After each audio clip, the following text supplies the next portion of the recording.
hello, hola, guten Tag, bonjour, arte, podcast conducido por Graciela Echagüe, donde el arte se discute y se vive.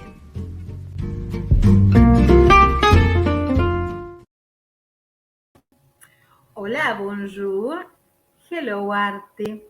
En este episodio vamos a conocer con generalidades el Museo del Prado, este gran museo que se ubica en España. Oficialmente se llama Museo Nacional del Prado y es uno de los museos de arte más sobresalientes del mundo, como también uno de los más visitados. Se ubica en Madrid, en España, y se lo considera la institución cultural más importante del país. Tiene una variedad infinita de cuadros de maestros españoles y de varias escuelas pictóricas del resto de Europa que comienzan desde el siglo XV al siglo XVIII y los españoles del siglo XIX. El atractivo de este museo es la amplia presencia de pintores como Velázquez, El Greco, Goya, Tiziano, Rubens y el Bosco, donde se encuentran ubicados en lugares estratégicos del museo.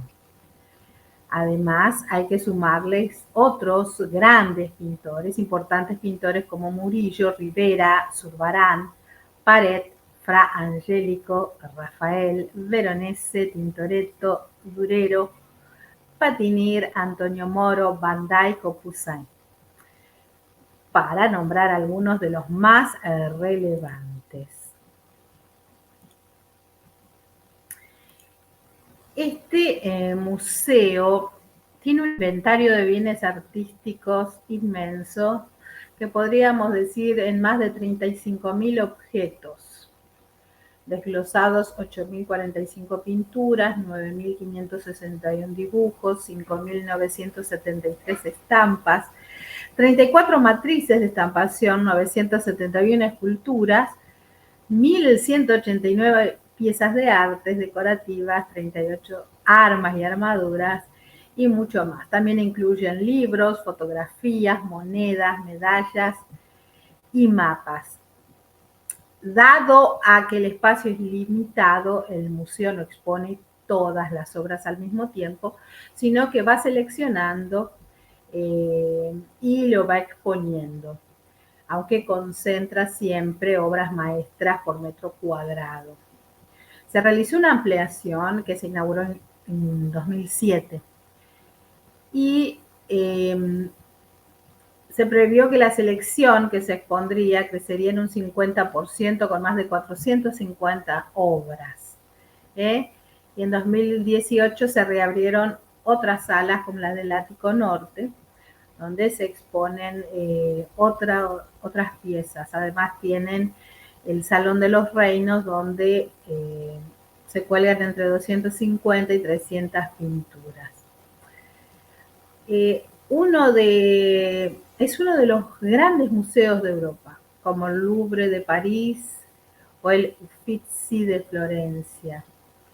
Y el Prado tiene su origen en la ficción de coleccionistas de las dinastías gobernantes a lo largo de varios siglos.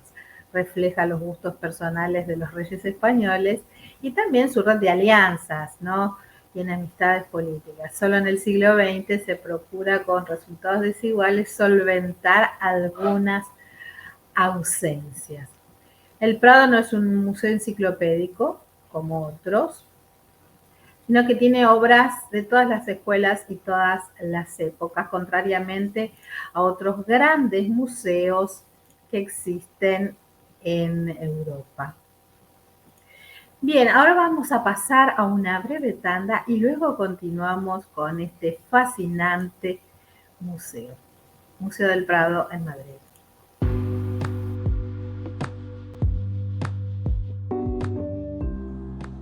Conservatorio Isadora Duncan, solidez, experiencia y calidad. Programas de estudio, asesoramiento pedagógico, administrativo e institucional. Exámenes anuales, capacitaciones. Puedes comunicarte al +54 3755 5471 28 o al correo electrónico conservatorioiduncan@gmail.com.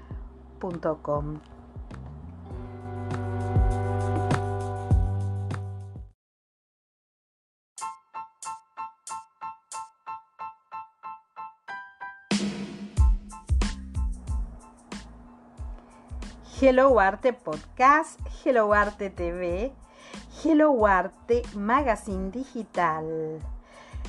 Puedes encontrarnos en gracilechahue.com y en las redes sociales Facebook, Instagram y YouTube. Hello Arte, el arte en todas sus formas.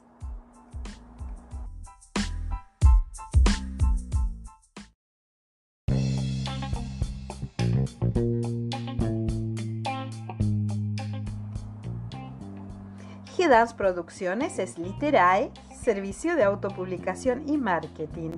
Idearte, te ayudamos a concretar tu idea artística. G-Dance Management, representación de artistas. G-Dance Ediciones, publicamos la revista Hello Arte, Magazine Digital y además G-Dance Records, para todos los músicos que quieran subir sus obras a plataformas digitales. Puedes encontrarnos en Instagram, Facebook o en www.gracilechahue.com.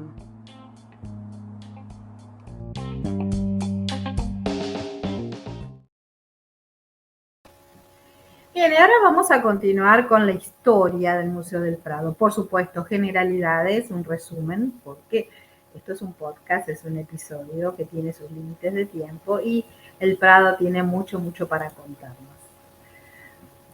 El edificio que alberga el Museo del Prado lo realizó en un comienzo José Moñino y Redondo, conde de Florida Blanca y primer secretario de Estado del rey Carlos III, en el marco de una serie de instituciones de carácter científico que servían para reurbanizar un paseo llamado Salón del Prado. Con esto, Carlos III le pide a sus arquitectos, Juan de Villanueva y otros, que realicen este proyecto y se haga también un observatorio astronómico, ¿cierto? El proyecto arquitectónico de la actual Pinacoteca fue aprobado por el rey en 1786 y, por supuesto, para Villanueva fue la culminación de su carrera. Llegó a las cimas del neoclasicismo.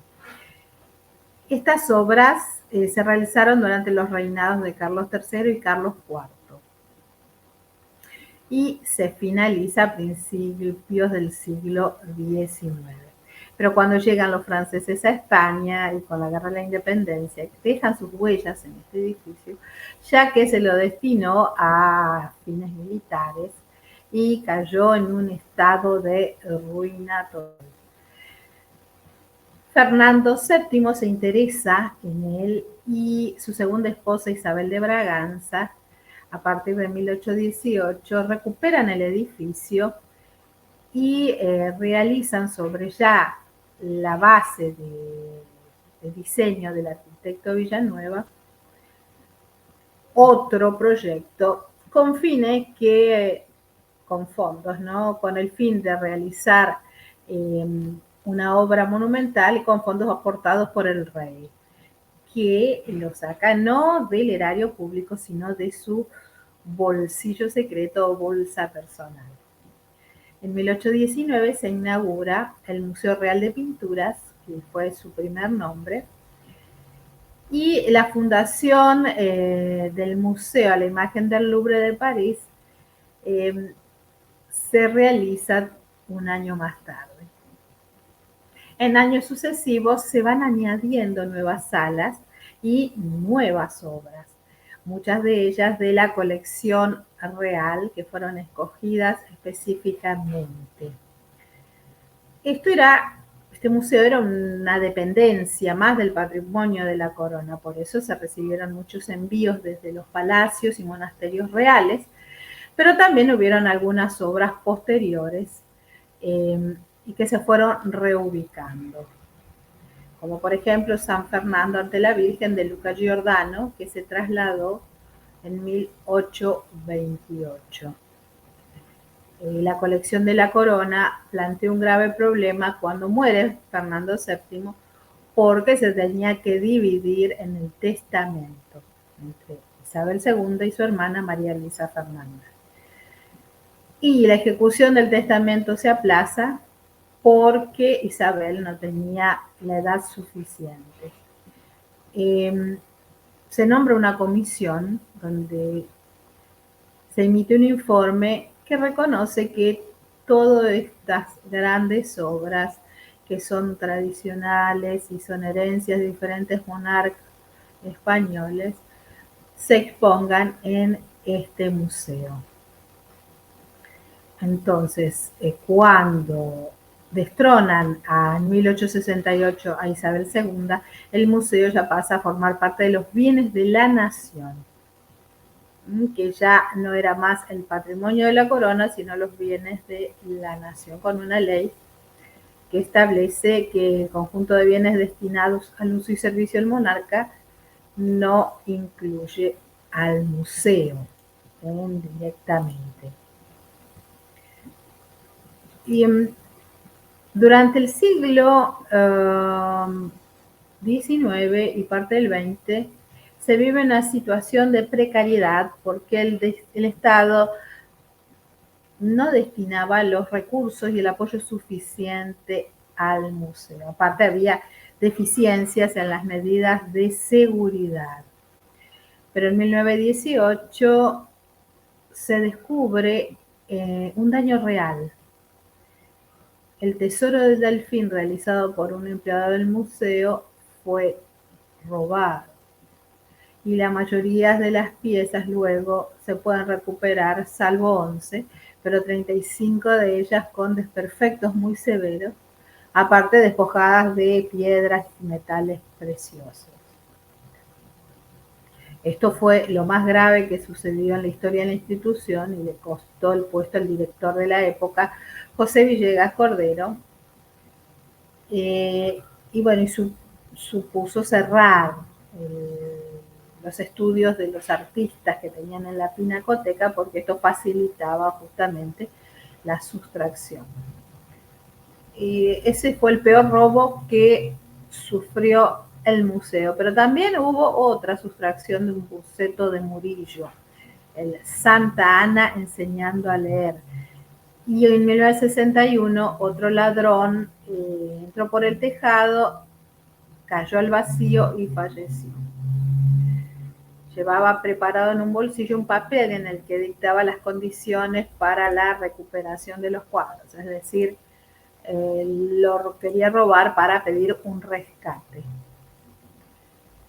Las obras del Prado fueron evacuadas durante la Guerra Civil por temor a los bombardeos y fueron trasladadas a diferentes lugares. Aquellas que eran procedentes del monasterio del Escorial y otras fueron depositadas en un lugar que podía mantenerlas sanas y salvas. Fueron también algunas de ellas trasladadas de un lugar a otro, y algunos de los grandes pintores estuvieron ausentes como en el museo, justamente porque estas obras estaban resguardadas. En 1995 se produce un acuerdo parlamentario por los dos principales partidos de las Cortes y puso al museo a salvo de los vaivenes políticos y proporcionó calma para que se modernice, se incluyan cambios jurídicos, se amplíe y se resguarde. Y así llega hasta nuestros días con una última ampliación que se inauguró en octubre del 2007.